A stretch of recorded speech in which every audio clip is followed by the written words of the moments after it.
यह video doctor बाबा साहब ने लिखी किताब वेटिंग फॉर वीजा से लिया गया है। इसके पहले वीडियो में आपने देखा बाबा साहब ने बचपन की कोरेगांव यात्रा की घटना का जिक्र किया था। इस वीडियो में बाबा साहब विदेश से लौटकर जब बड़ौदा गए तो उन्हें रहने के लिए जगह नहीं मिली। उनको बहुत ही बुरी स्थिति का सामना करना पड़ा। वह मरते मरते बचे। उस वक्त वह फूट फूट कर रोए। बाबा साहब ने इसमें उस घटना का जिक्र किया है जो उनके साथ घटी है।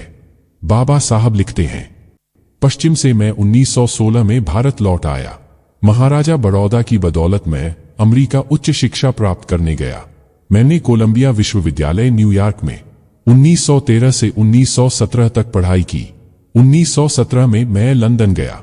मैंने लंदन विश्वविद्यालय के स्कूल ऑफ इकोनॉमिक्स में परास्नातक में दाखिला लिया। 1918 में मुझे अपनी अधूरी पढ़ाई छोड़कर भारत आना पड़ा। चूंकि मेरी पढ़ाई का खर्चा बड़ौदा स्टेट ने उठाया था, इसलिए उसकी सेवा करने के लिए मैं मजबूर था। इसमें जो तारीखें लिखी हैं वो थोड़ी स्पष्ट नहीं है, इसीलिए वापस आने के बाद मैं सीधा बड़ौदा स्टेट गया। किन वजहों से मैंने बड़ौदा स्टेट छोड़ा उनका मेरे आज के उद्देश्य से कोई संबंध नहीं है और इसीलिए यहां मैं उस बात में नहीं जाना चाहता हूं। मैं सिर्फ बड़ौदा में मुझे किस तरह के सामाजिक अनुभव हुए उसी पर बात करूंगा और उसी को विस्तार से बताने तक खुद को सीमित रखूंगा।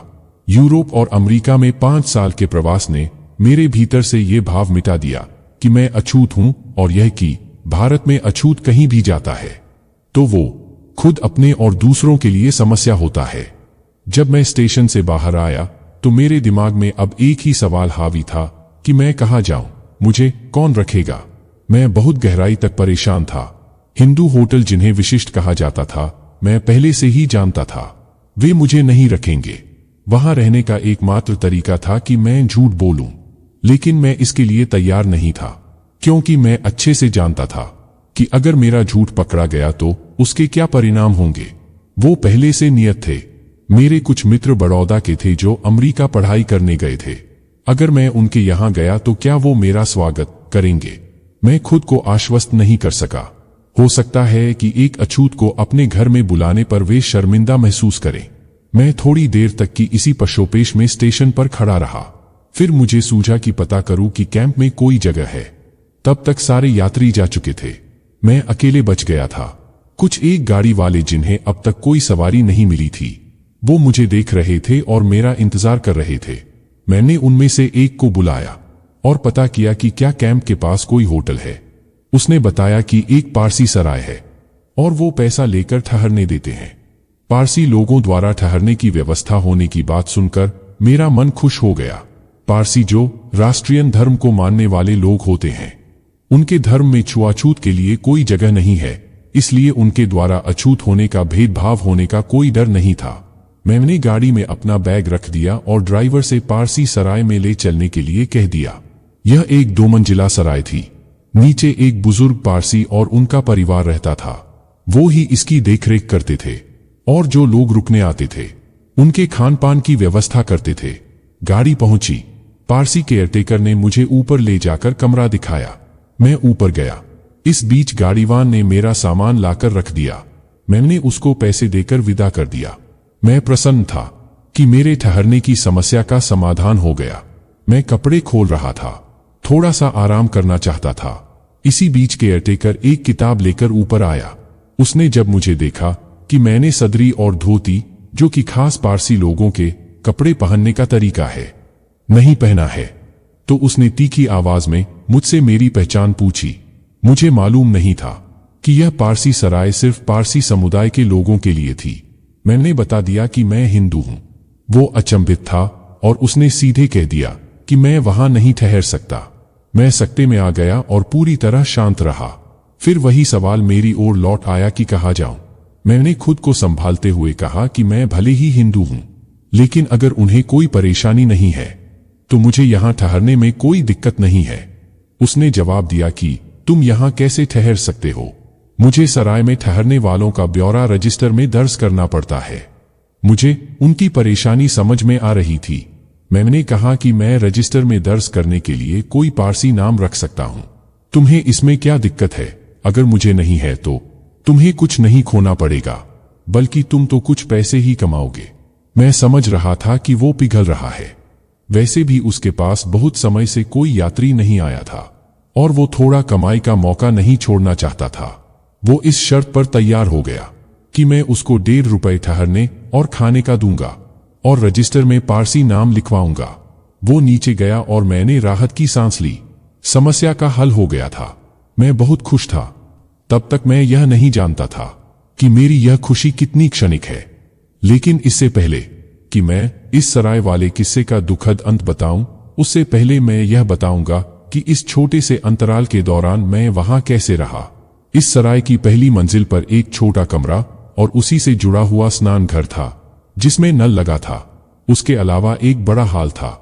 जब तक मैं वहां रहा, बड़ा हॉल हमेशा टूटी कुर्सियों और बेंच जैसे कबाड़ से भरा रहा। इसी सब के बीच मैं अकेले यहां रहा। केयरटेकर सुबह 1 कप चाय लेकर आता था। फिर वो दोबारा 9:30 बजे मेरा नाश्ता या सुबह का कुछ खाने के लिए लेकर आता था और तीसरी बार वो 8:30 बजे रात का खाना लेकर आता था। केयरटेकर तभी आता था जब बहुत जरूरी हो जाता था और इनमें से किसी भी मौके पर वो मुझसे बात करने से बचता था। खैर, किसी तरह से ये दिन बीते। महाराजा बड़ौदा की ओर से महालेखागार ऑफिस में मेरी प्रशिक्षु की नियुक्ति हो गई। मैं ऑफिस जाने के लिए सराय को 10 बजे छोड़ देता था और रात को तकरीबन 8 बजे लौटता था और जितना हो सके कंपनी के दोस्तों के साथ समय व्यतीत करता था।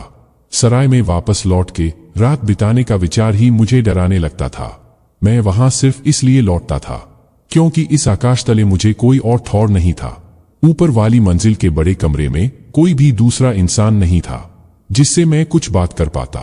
मैं बिल्कुल अकेला था। पूरा हाल घुप अंधेरे में रहता था। वहां कोई बिजली का बल्ब, यहां तक कि तेल की बत्ती तक नहीं थी जिससे अंधेरा थोड़ा कम लगता। केयरटेकर मेरे इस्तेमाल के लिए एक छोटा सा दीपक लेकर आता था जिसकी रोशनी बमुश्किल कुछ इंच तक ही जाती थी। मुझे लगता था कि मुझे सजा मिली है। मैं किसी इंसान से बात करने के लिए तड़पता था, लेकिन वहां कोई नहीं था। आदमी न होने की वजह से मैंने किताबों का साथ लिया और उन्हें पढ़ता गया। मैं पढ़ने में इतना डूब गया कि अपनी तन्हाई भूल गया। लेकिन उड़ते चमगादड़, जिनके लिए वह हॉल उनका घर था, कि चेंचे की आवाजें अक्सर ही मेरे दिमाग को उधर खींच देते थे। मेरे भीतर तक सिहरन दौड़ जाती थी और जो बात मैं भूलने की कोशिश कर रहा था वो मुझे फिर से याद आ जाती थी कि मैं एक अजनबी परिस्थिति में एक अजनबी जगह पर हूं। कई बार मैं बहुत गुस्से में भर जाता था। फिर मैं अपने दुख और गुस्से को इस भाव से समझाता था कि भले ही ये जेल थी, लेकिन यह एक ठिकाना तो है। कोई जगह न होने से अच्छा है कोई जगह होना।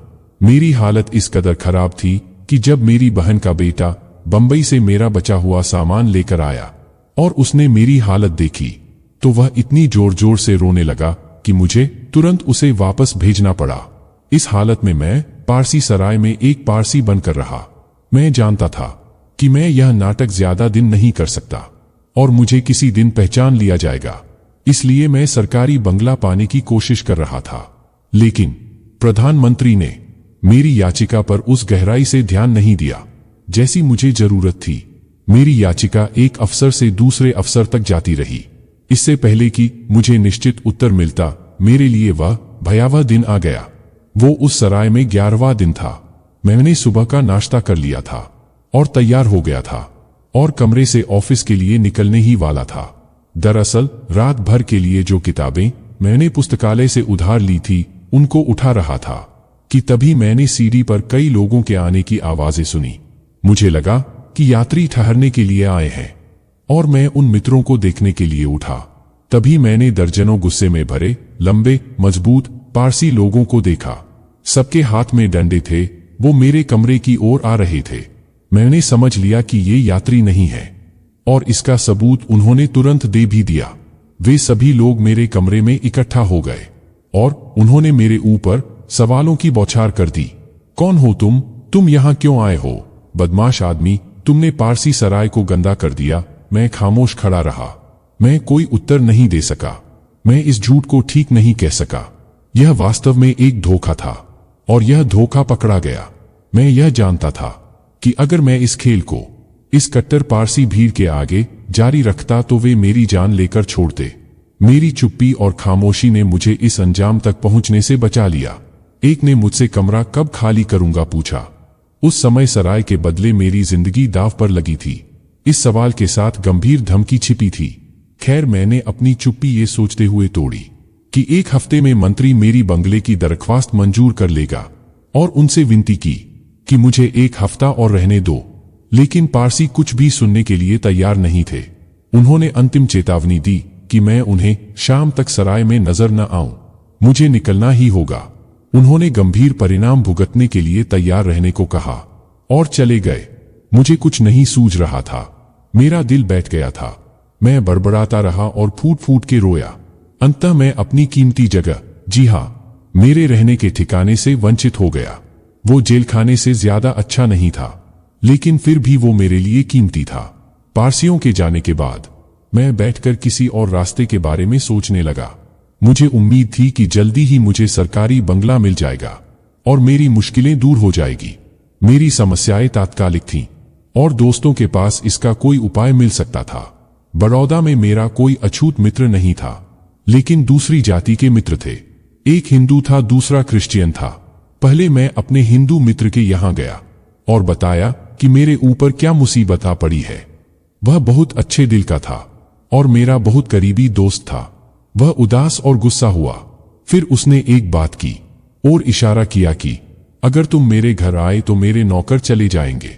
मैंने उसके आशय को समझा और उससे अपने घर में ठहराने के लिए नहीं कहा। मैंने क्रिश्चियन मित्र के यहां जाना उचित नहीं समझा। एक बार उसने मुझे अपने घर रुकने का न्योता दिया था। तब मैंने पारसी सराय में रुकना सही समझा था। दरअसल न जाने का कारण हमारी आदतें अलग होना था। अब जाना बेइज्जती करवाने जैसा था, इसलिए मैं अपने ऑफिस चला गया। लेकिन मैंने वहां जाने का विचार छोड़ा नहीं था। अपने एक मित्र से बात करने के बाद मैंने अपने भारतीय क्रिश्चियन मित्र से फिर पूछा कि क्या वो अपने यहां मुझे रख सकता है। जब मैंने यह सवाल किया तो बदले में उसने कहा कि उसकी पत्नी कल बड़ौदा आ रही है, उससे पूछकर बताएगा। मैं समझ गया कि यह एक चालाकी भरा जवाब है। वो और उसकी पत्नी मूलतः एक ब्राह्मण परिवार के थे। क्रिश्चियन होने के बाद भी पति तो उदार हुआ, लेकिन पत्नी अभी भी कट्टर थी और किसी अछूत को घर में नहीं ठहरने दे सकती थी। उम्मीद की यह किरण भी बुझ गई। उस समय शाम के 4 बज रहे थे जब मैं भारतीय क्रिश्चियन मित्र के घर से निकला था। कहाँ जाऊं, मेरे लिए विराट सवाल था। मुझे सराय छोड़नी ही थी, लेकिन कोई मित्र नहीं था जहां मैं जा सकता था। केवल एक विकल्प था, बंबई वापस लौटने का। बड़ौदा से बंबई की रेलगाड़ी 9 बजे रात को थी। 5 घंटे बिताने थे। कहां बिताऊं? क्या सराय में जाना चाहिए? क्या दोस्तों के यहां जाना चाहिए? मैं सराय में वापस जाने का साहस नहीं जुटा पाया। मुझे डर था कि पारसी फिर से इकट्ठा होकर मेरे ऊपर आक्रमण कर देंगे। मैं अपने मित्रों के यहां नहीं गया। भले ही मेरी हालत बहुत दयनीय थी, लेकिन मैं दया का पात्र नहीं बनना चाहता था। मैंने शहर के किनारे स्थित कमाथी बाग, सरकारी बाग में समय बिताना तय किया। मैं वहां कुछ अन्मनस्क भाव से बैठा और कुछ इस उदासी से कि मेरे साथ यह क्या घटा। मैंने अपने माता पिता के बारे में, जब हम बच्चे थे, उन दिनों के बारे में और बदतर दिनों के बारे में सोचा। 8 बजे रात को मैं बाग से बाहर आया और सराय के लिए गाड़ी ली और अपना सामान लिया। न तो केयरटेकर और न ही मैं, दोनों ने एक दूसरे से कुछ भी नहीं कहा। वो कहीं न कहीं खुद को मेरी हालत के लिए जिम्मेदार मान रहा था। मैंने उसका बिल चुकाया। उसने खामोशी से उसको लिया और चुपचाप चला गया। मैं बड़ौदा बड़ी उम्मीदों से गया था। उसके लिए कई दूसरे मौके ठुकराए थे। यह युद्ध का समय था। भारतीय सरकारी शिक्षण संस्थानों में कई पद रिक्त थे। मैं कई प्रभावशाली लोगों को लंदन में जानता था, लेकिन मैंने उनमें से किसी की मदद नहीं ली। मैंने सोचा कि मेरा पहला फर्ज महाराजा बड़ौदा के लिए अपनी सेवाएं देना है, जिन्होंने मेरी शिक्षा का प्रबंध किया था। यहां मुझे कुल 11 दिनों के भीतर बड़ौदा से बंबई जाने के लिए मजबूर होना पड़ा। वह दृश्य जिसमें मुझे दर्जनों पारसी लोग डंडे लेकर मेरे सामने डराने वाले अंदाज में खड़े हैं और मैं उनके सामने भयभीत नजरों से दया की भीख मांगते खड़ा हूं, वो 18 वर्षों बाद भी धूमिल नहीं हो सका। मैं आज भी उसे जस का तस याद कर सकता हूं और ऐसा कभी नहीं हुआ होगा कि उस दिन को याद किया और आंखों में आंसू न आ गए हों। उस समय मैंने ये जाना था कि जो आदमी हिंदुओं के लिए अछूत है वो पारसियों के लिए भी अछूत है। इस तरह डॉक्टर बाबा साहेब ने उनके साथ हुई दूसरी घटना का जिक्र किया है। वीडियो को लाइक और शेयर करना ना भूले। वीडियो के अगले भाग में जल्दी ही मिलेंगे। Thanks for watching.